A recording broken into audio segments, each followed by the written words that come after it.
Welcome to Sri Lanka.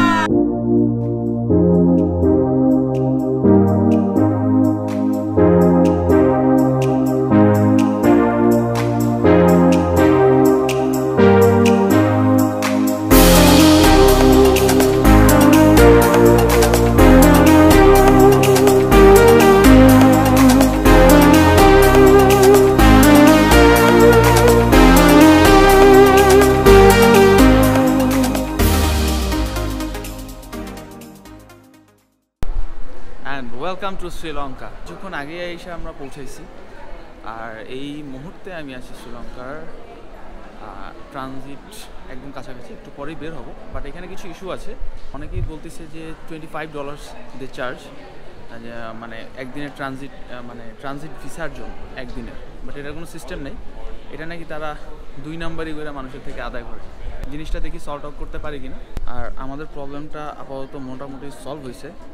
আপনারা প্রথমে যদি এই ধরনের প্রবলেমে পড়েন অবশ্যই ট্রান্সফার সার্ভিস নামে একটা জায়গা আছে, এইখানে যাবেন। দেন ওইখান থেকে আপনাদেরকে প্রবলেম সলভ করানোর জন্য এই পাশে ভিসা অন অ্যারাইভাল আছে, এইখানে আপনাদেরকে পাঠিয়ে দিবে। যদি আপনারা 24 ঘন্টার মধ্যে 24 ঘন্টার জন্য এইখানে থাকতে চান, সেক্ষেত্রে আপনাদের কাছে কোনো ভিসা ফি প্রযোজ্য না। যদি নিতে চাই এটা ইললিগাল। সো আপনারা এখানে ভিসা অন অ্যারাইভাল এই কাউন্টারটা এসে যোগাযোগ করলে ভিসার এই সমস্যাটা সলভ হয়ে যাবে। শ্রীলঙ্কার ইমিগ্রেশন ক্রস করার পরে যখন বের হবেন তখন প্রথম যে জিনিসটা আপনার চোখে লাগবে সেটা হচ্ছে গিয়ে কিছু ব্যাংক, যেখানে হচ্ছে গিয়ে ডলার এক্সচেঞ্জ করতে পারবে। এবং আপনাদের উচিত এখান থেকে ডলারটা এক্সচেঞ্জ করে নেওয়া। যেমন আমি কমার্শিয়াল ব্যাংক থেকে ডলার এক্সচেঞ্জ করেছি, যেখানে মোটামুটি একটা ভালোই রেট পাইছি। $100 পরিমাণ ভাঙাইছি, বাট সেটা 3 জনের জন্য। আপনারা অবশ্যই মনে রাখবেন, একবারে অনেক বেশি ডলার ভাঙানোর কোনো দরকার নেই। সর্বোচ্চ গেলে একজন মানুষের জন্য $30 থেকে $40 ভাঙানো এনাফ, যদি একদিন থাকতে চান এবং যদি আপনার হোটেল বুকিং করা থাকে সেক্ষেত্রে। এরপরে আপনার যে দিকটায় নজর পড়বে সেটা হচ্ছে গিয়ে এখানে অনেক ট্যাক্সি ক্যাব সেন্টার আছে, যেখানে হচ্ছে কি বিভিন্ন প্যাকেজের মাধ্যমে দেখা গেছে সারাদিনব্যাপী আপনাদেরকে ঘোরাবে সমস্ত জায়গায়। তো এটার কোনোটাই আমরা নিব না। আমরা এখন হচ্ছে হোটেলের যে বাসটা আসবে সে বাসের জন্য অপেক্ষা করব। সেখান থেকে আমরা একটা সিটি ট্যুর করব এবং হোটেলের দিকে যাব। হোটেলে গিয়ে ফ্রেশ হয়ে তারপর প্ল্যানিং পরেরটা পরে করা যাবে।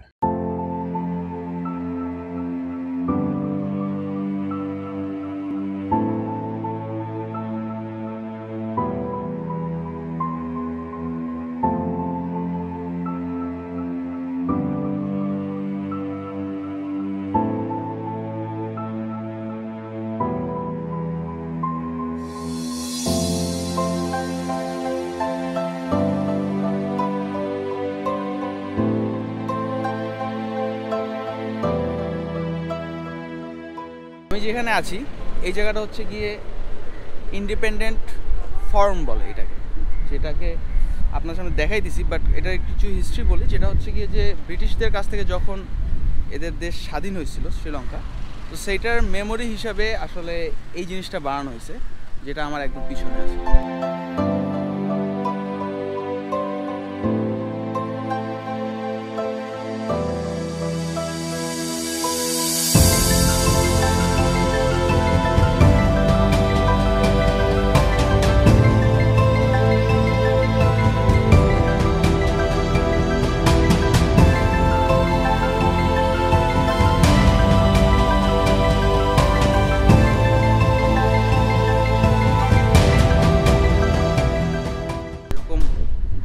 আশেপাশের পরিবেশ ওইরকম সুন্দর, এটা আসলে জিনিসটা আসলে দেখার মতো। এটার ভিতরে ঢুকলে আপনি বেশ কিছু উঁচু উঁচু পিলার দেখতে পাবেন এবং প্রত্যেকটা পিলারের গায়ে বেশ সুন্দর কারুকার্য করা আছে, যেগুলো শ্রীলঙ্কার ইতিহাসটাকে বা শ্রীলঙ্কার যে স্বাধীনতা বা শ্রীলঙ্কার যে অন্যান্য অ্যাক্টিভিটিস এগুলোকে রিপ্রেজেন্ট করে। এটার উচ্চতা অলমোস্ট 35 থেকে 40 ফিট হবে। আর্কিটেক্টদের কাছে দেখার মতো একটা জায়গা এবং এটা নিয়ে রিসার্চ করার মতো জায়গা। আমি দেখছি অনেক ফরেনার আর্কিটেক্ট এখানে এসে এটা সম্পর্কে রিসার্চ করতেছে। আর চলেন, এইটার তো দেখা হলো, এখন আমরা সামনের দিকে আগাই।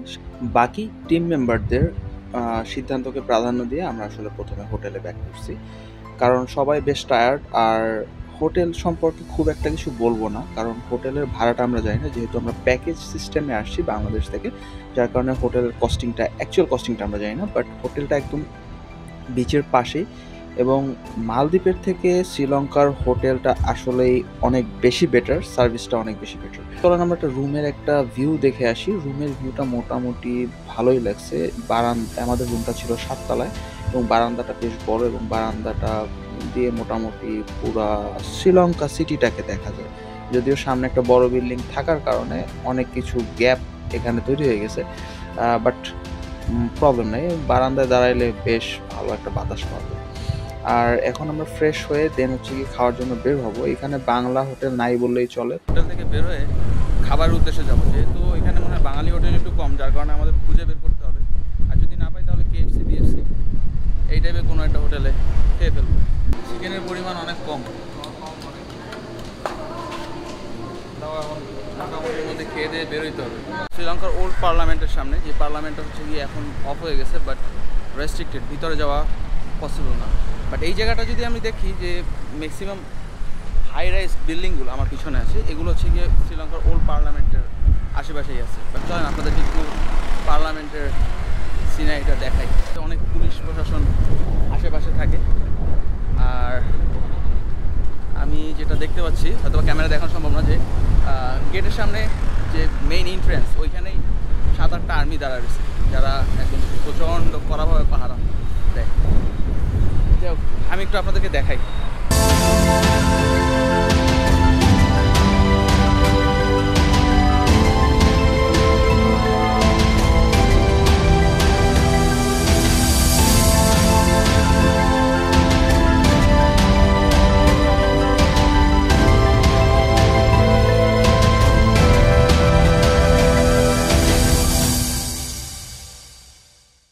বাংলাদেশের 1 টাকা শ্রীলঙ্কা 3.9 সামথিং এরকম হবে।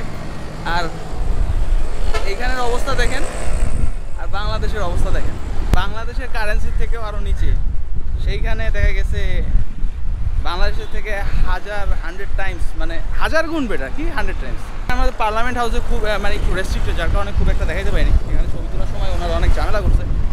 তো আমরা দেখি এখান থেকে কোনো একটা লাল মসজিদ এরকম কিছু একটা, আরও বেশ কিছু জায়গা আছে, আরও বেশ কিছু জায়গায় ঘোরাঘুরি করবো। চিন্তা করছিলাম যে ড্রোনটা একবার উড়াবো, বাট উড়াইতে পারিনি। ছবি তুলতে দেয় না, ড্রোন তো পরের কথা, গুলি মেরে দিবে। রাইট নাও আমরা যে মসজিদের সামনে আছি, এই মসজিদটা হচ্ছে গিয়ে কলম্বোর ওয়ান অফ দ্য ফেমাস মসজিদ, যেখানে হচ্ছে গিয়ে মানে লাল মসজিদ বলে, বাংলাদেশি ভাষায় লাল মসজিদ বলে।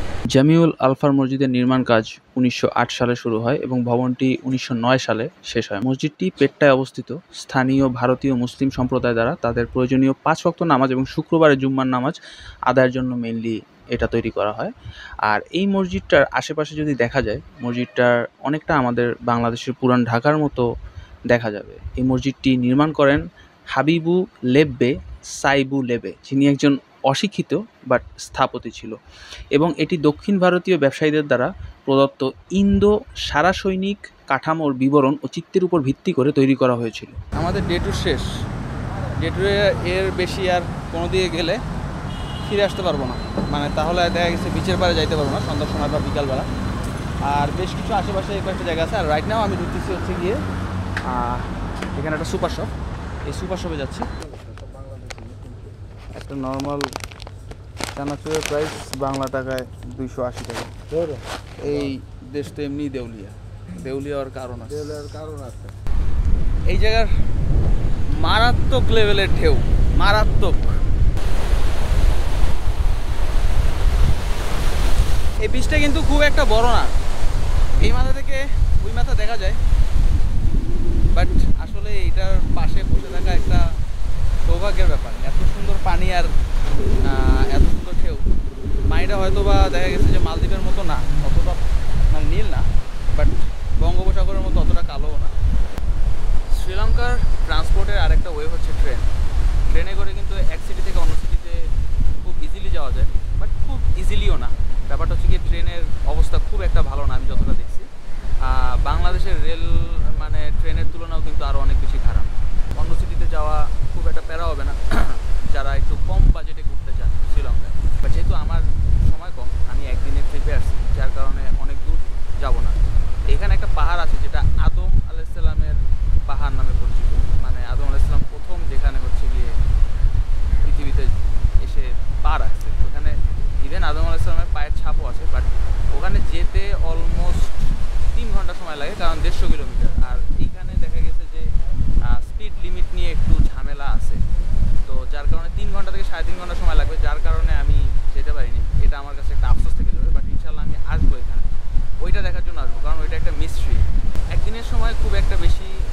পাইনি, এটা জাস্ট বলা যায় একটা রেস্ট ডে এরকম। তো বাট এইখানে যে বিচটা আমি দেখাইছি, বিচটা সুন্দর সার্টেন কিছু জায়গা নিয়ে, বাট যদি আশেপাশের পরিবেশের কথা চিন্তা করেন তাহলে পরিবেশটা খুব একটা ওইরকম না। কিছু বস্তি আছে, কিছু দেখা গেছে কারখানা আছে, যে কাঠের কারখানা, যেটা হচ্ছে গিয়ে কাঠের টুকরা এগুলো ওইখানে জমা রাখে, এগুলো সেকেন্ড হ্যান্ড সেল করে, এরকম কিছু কারখানা আছে। আর তেমন কিছু না, বাট ঢেউটা আমাকে খুব মানে অন্যরকম একটা ফিল দিছে, এখানের ঢেউটা অন্য লেভেলের। আর রাইট নাও আমাদের হোটেলের উপরে যে সুইমিং পুল, ওই জায়গায় প্রচুর পরিমাণে চুবাইতেছি, আর সুইমিং পুলটার পানি বেশ পরিষ্কার, যেটা আমার কাছে ভালো লাগছে। আর এখান থেকে খোলা আকাশ, উপরে জাস্ট ওই বিল্ডিংটা দেখা যায় আর ওই দূরে। আমরা রাত করে একটা ইন্ডিয়ান রেস্টুরেন্টে খেতে যাচ্ছি। রেস্টুরেন্টের খাবারটা মোটামুটি ভালোই ছিল, রেস্টুরেন্টের নামটা তো আপনারা দেখলেন ভিডিওতে, বাট দামটা একটু বেশি। দেখা গেছে আমরা প্রত্যেকটা মানুষ 2টো করে পরোটা, মুরগির মাংস আমরা শেয়ার করে খেয়েছি, বাট বিল আসছে 7,500 টাকার মতো। এটা অনেক বেশি, বাট শ্রীলঙ্কার টাকা যদি বাংলায় কনভার্ট করে সেক্ষেত্রে খুব একটা বেশি হবে না। And now it's time to say goodbye to Sri Lanka. আমরা ভোর 5:30টার সময় এখন বের হয়ে যাচ্ছি, আমাদের ফ্লাইট 7:45 তো মোটামুটি 45 মিনিট থেকে আধা ঘন্টা আগে আমাদের এয়ারপোর্টে থাকতে হবে। অ্যান্ড আমরা ব্যাগ গুছিয়ে মোটামুটি বের হয়ে পড়েছি। তো আজকের ভিডিও আর এখানেই শেষ করতেছি। শ্রীলঙ্কার জার্নিটা আমি পরিশেষে বলতে চাই এইটুকুই যে শ্রীলঙ্কায় আসলে একদিনে ঘোরার জন্য তেমন কিছুই নেই। আপনাকে মোটামুটি শ্রীলঙ্কা ভালো মতো এক্সপ্লোর করতে হলে আপনাকে 2 থেকে মিনিমাম 3 দিন সময় নিয়ে আসতে হবে। আদারওয়াইজ শ্রীলঙ্কায় এসে লাভ নেই। শুধু ডে ট্যুর দিয়ে শহরটাকে ঘুরে দেখে আপনি খুব একটা শান্তি পাবেন না।